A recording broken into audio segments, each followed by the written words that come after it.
Cette rentrée 2021 est vraiment marquée par les événements climatiques majeurs et violents qui ont touché l'agriculture. Sécheresse, gel, grêle, tempêtes, incendies qui ont beaucoup perturbé les récoltes. Les moissons ne sont pas encore finies dans certains secteurs et ça a été particulièrement compliqué. Les agriculteurs ont besoin d'outils de sécurisation et d'outils de gestion des risques.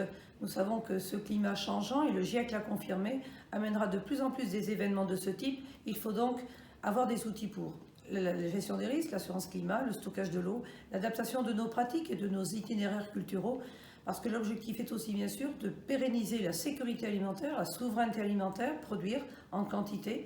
La demande en blé augmente de 16 millions de tonnes, la demande en maïs augmente également. Tous les secteurs sont en croissance de demande et la France veut contribuer à cette fourniture d'alimentation. La souveraineté alimentaire, elle passe aussi par le revenu des agriculteurs. Nous comptons beaucoup sur la mise en compétitivité de l'agriculture française avec le plan d'investissement annoncé par le gouvernement, avec la loi alimentation qui arrive au Sénat et qui doit ramener de la valeur aux producteurs, et avec tout ce qui fait que demain, l'agriculture française et européenne tiendront et réussiront à conjuguer souveraineté alimentaire et transition. C'est la croissance durable que nous appelons de nos voeux. Produire durable, mais produire durablement en France, c'est essentiel. Voilà ce que nous avons dit pendant cette conférence de presse de rentrée.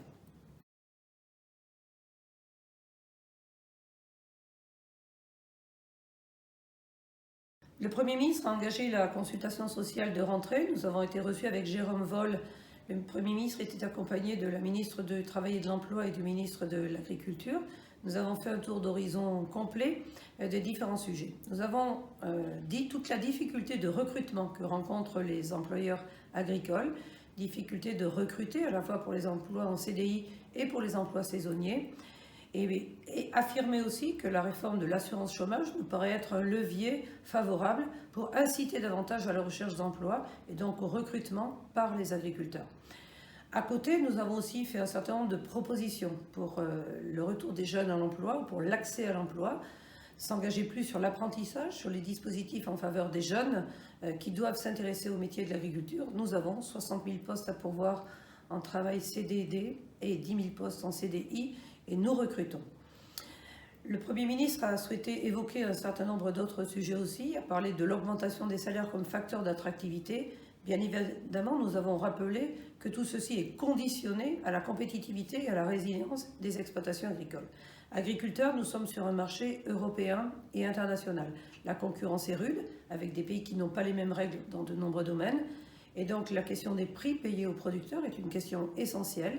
Nous comptons sur la loi alimentation, bien sûr, pour un juste retour de valeur aux producteurs.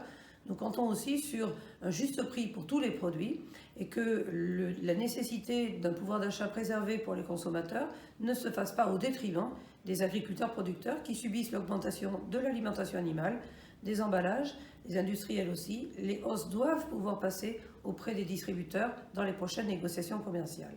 La résilience, elle passe par la mise à disposition pour les agriculteurs d'outils qui permettent de se sécuriser, outils de prévention, outils de sécurisation quand il y a des aléas, gestion des risques réformés, solidarité nationale plusieurs fois affirmée par le Premier ministre et le Président de la République, qui doivent se traduire par des décisions imminentes, nous le voulons, sur ces dispositifs-là.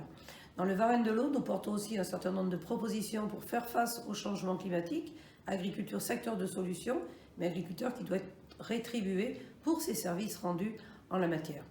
Voilà ce que nous avons dit au Premier ministre et aux deux ministres qui l'accompagnaient. C'est pour nous extrêmement important que la voix des employeurs agricoles soit écoutée par le Premier ministre en cette rentrée sociale.